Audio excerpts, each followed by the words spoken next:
What is up, team? Welcome to another episode of the True Fitness Podcast. I'm your host and coach, Adrian Conway.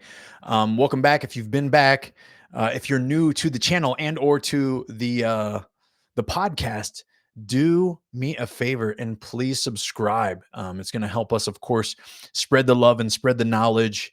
I hope that most of you that follow along with this journey and with this channel are getting some value from the mindset, nutrition, and training protocols at which that we describe, prescribe, and of course, discover on a regular basis because we're always open to experimenting and learning new things. Right now, I'm going through a series of comments and just trying to directly respond to listeners and people who engage with me on a regular basis, whether that's through direct messages on Instagram at Adrian Conway _ where you can follow me there. Or if it's people that are commenting on these videos. So please do me a favor, comment below. Let me know a topic that you're curious about. Perhaps someone like me, a specialty coach in the strength and conditioning field at large, which means I coach CrossFit. I'm a level 3 CrossFit coach. I used to teach coaches how to get prepared for the CSCS. That's a certified strength conditioning specialist. I prepared them for that course. I teach level 1 and level 2 seminars for CrossFit HQ themselves. I've got experience as an affiliate owner. And of course, I've been head coaching CrossFit athletes from 2011 until today. I've even got a little bit of experience in the supplement industry as I co-founded a supplement brand in 2017 and did that all the way through 2022, which is when we founded True Fitness. And I got back into coaching full time. But nonetheless, a long introduction. I want to get to this question. You'll notice in the screen, if you're watching this on YouTube, it says when to take a break from CrossFit. Let me tell you exactly what at WRM1922 said. Hey, coach, when is it time to take a break from CrossFit, if that's a thing? I've been doing CrossFit coming up on 5 years now. Over the past year, I joined a new gym due to a move and progressively gotten worse, both fitness and strength-wise. I do 5 to 6 classes a week at my affiliate and maybe add a 2 a day for accessories, gymnastic skills, Oli lift focus, and to be frank, another Metcon because the morning class was blah. Is it because I'm overtraining? But then in my mind, if I did not do 5 to 6 classes or additional training sessions, I feel like I do not develop my weakness enough or at a slower rate. Or maybe it is the affiliate I go to, and is it time to find another one? Lots to unpack, so I apologize in advance for the rant. I love your videos and Tia's. Thank you. Well, I appreciate you for the love. I appreciate you for engaging. And I appreciate your honesty and your question. I'm going to tell you right now that my answer to you is to do less more and to do less better. And I will make my way around, so I'm not just going to give you that direct answer and leave you hanging. But I want you to remember and understand this. High intensity, constantly varied functional movements work very well. Do we have to vary the intensity? Yes, because the intensity is relative to begin with. That means to each day it's relative and to each individual it's relative. So you and I's intensity is going to be different. My intensity today is going to be different than my intensity tomorrow. Still something people want to argue about and fail to understand about how that works, but it's varied intensity essentially. With that being said, less is more due to the adaptation. Now, I don't know a ton about you. I don't know what your sleep schedule is like. I don't know how you fuel nutrition wise. But I would, this is my call to you. This is my, look, I don't want anyone to listen to this podcast or follow me and not change themselves with things they learn from me. So my challenge to you is to do this. If you're not doing this already, of course, eat meats and vegetables, nuts and seeds, some fruit, little starch, and no sugar. Eat in quantities that support exercise and recovery and not body fat, which means you need to bring some precision and accuracy to the food that you're consuming. Now, why am I leading with food? Well, if you follow CrossFit and you're familiar with our OG approach, all the way back in 2002, Coach Glassman wrote the What is Fitness article.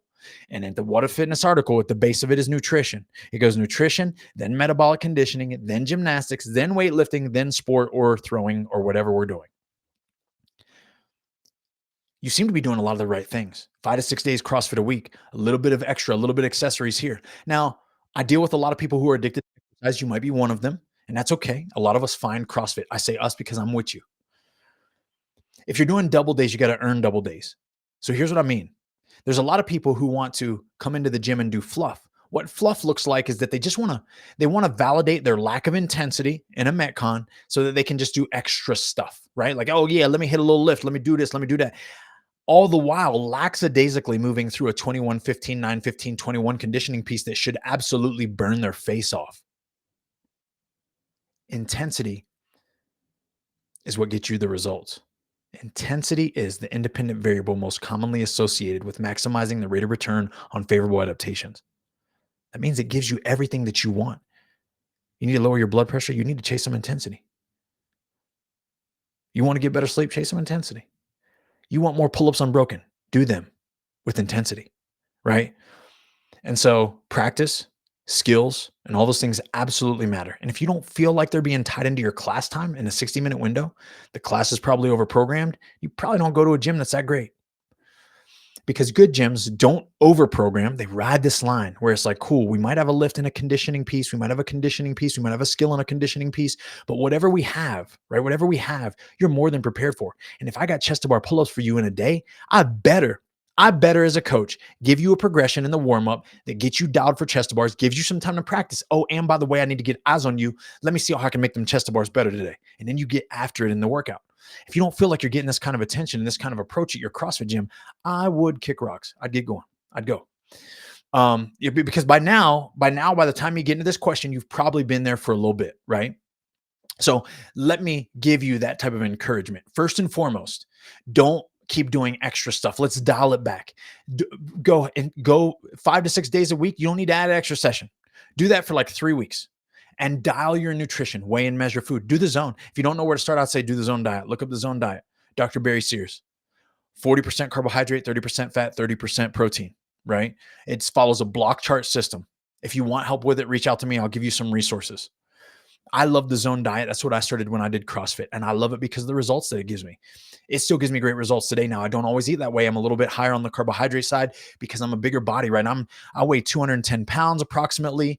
I've been doing CrossFit now for a very long time. I really don't want to get any leaner, but I want to keep the power output high and I want to recover. That means I need to be sourced by carbs because so much of the training that I do is high intensity. Now, do I eat a bunch of junk? Absolutely not. My nutrition is dialed and I do still enjoy ice cream and I still enjoy all the treats with my kids and I still do all this stuff, but it's balanced, right? It's about 10% of the time I let myself do what I need to. And the other percent of the time when I go grocery shopping, when I dial myself in, when I'm preparing breakfast for my family, my wife always handles dinner. But I grill a lot and smoke a lot of meat. So like it's whole team effort here. But the reason I'm telling you all this stuff is because of how important that I still put that on myself. I'm about to be 40. I don't even know if I'm ever going to compete again at a high level in the sport. Maybe I'll try to go compete in the 40 to 44-year-old age group. But if I don't, I'm still taking care of my body this way. And I think that there's so many people who think they're doing CrossFit and they're not doing CrossFit. The reason they're not doing CrossFit is because they're not following eat meats and veggies, nuts, seeds, some fruit, low starch, and no sugar. And that's CrossFit, right? When you think about what's fitness in 100 words, like that's part of what we do. That's our curriculum. That's our methodology. A lot of people might not be following that because they're not aware of that anymore, right? We've gotten away from teaching the basic principles that make CrossFit CrossFit. Now I'm coming back at you from another loop. 3 weeks. Nutrition dialed. Don't even do no cheat meals. Like go off the deep end with your commitment to this. Just see what happens. You get leaner, times go down, lifts go up. That's my guess. Little inconvenient because you got to weigh and measure. Yeah, no doubt. So what? Right? Use that effort and energy that you would usually bear down on extra training and use that to do meal prep and be dialed in a different way.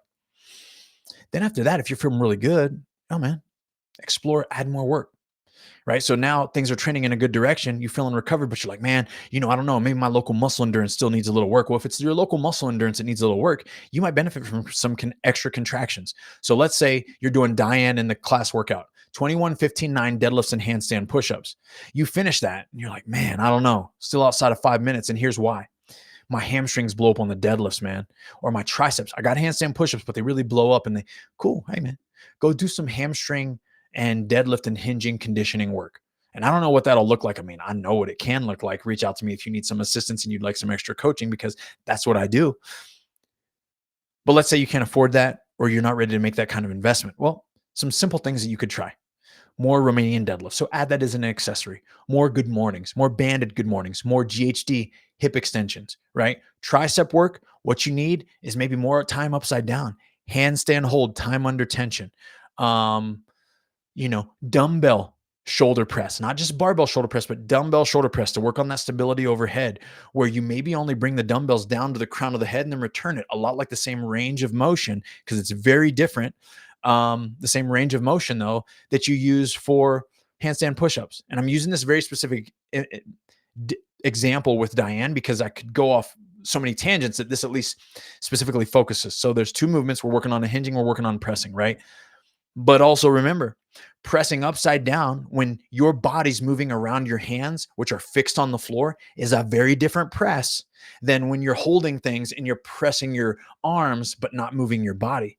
Your scapula and your back right here, the base of your shoulder strength, mobility, durability, strength, capacity, all the things, they function completely different when your hands are fixed. So what I would advise you is to do different things, like maybe go from 5 to 7 handstand push-ups, then you go to 5 to 7 box pike handstand push-ups, then maybe a burnout set of feet on the ground pike handstand push-ups. So what we're taking is we're doing these fundamental approaches that we would commonly associate with like the bodybuilding community, where we're taking a movement that's a gymnastics-based movement in CrossFit, and we're going to do what's called a drop set.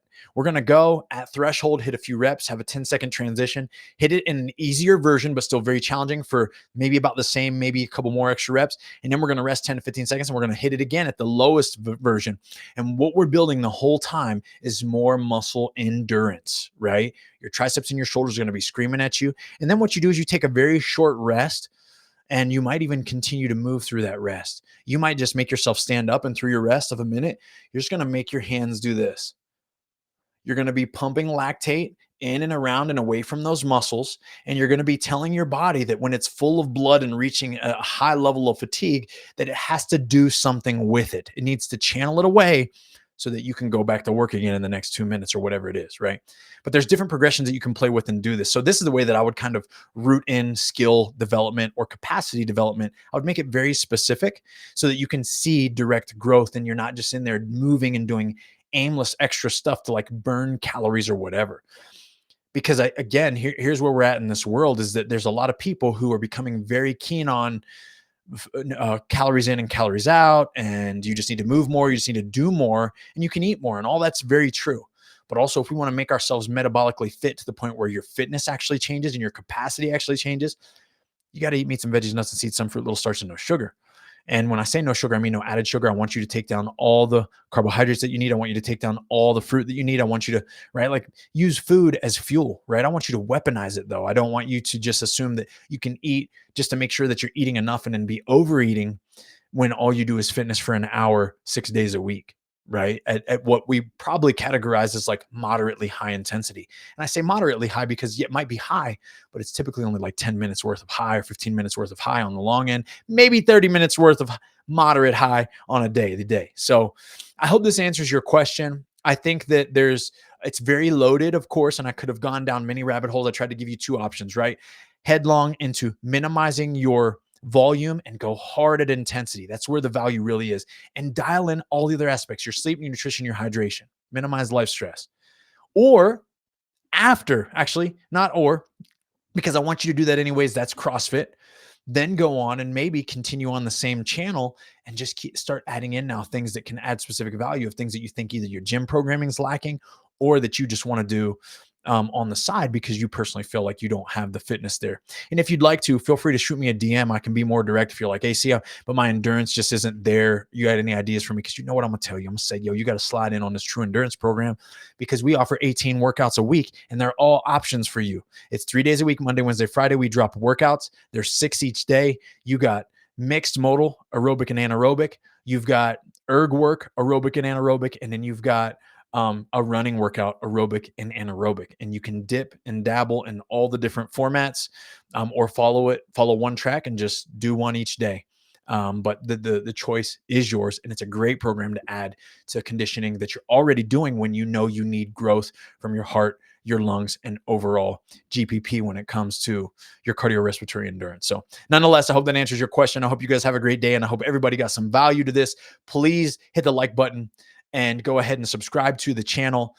Share these episodes with your friends, especially the ones that you feel like really speak to your heartstrings, because the truth is that it likely doesn't speak to only you. And that is, of course, why we're here. So reach out to me, team. If you got any other questions or anything that you would suggest that I pursue as a topic, please reach out, comment below, or shoot me a DM, and I'll do my best to make it happen.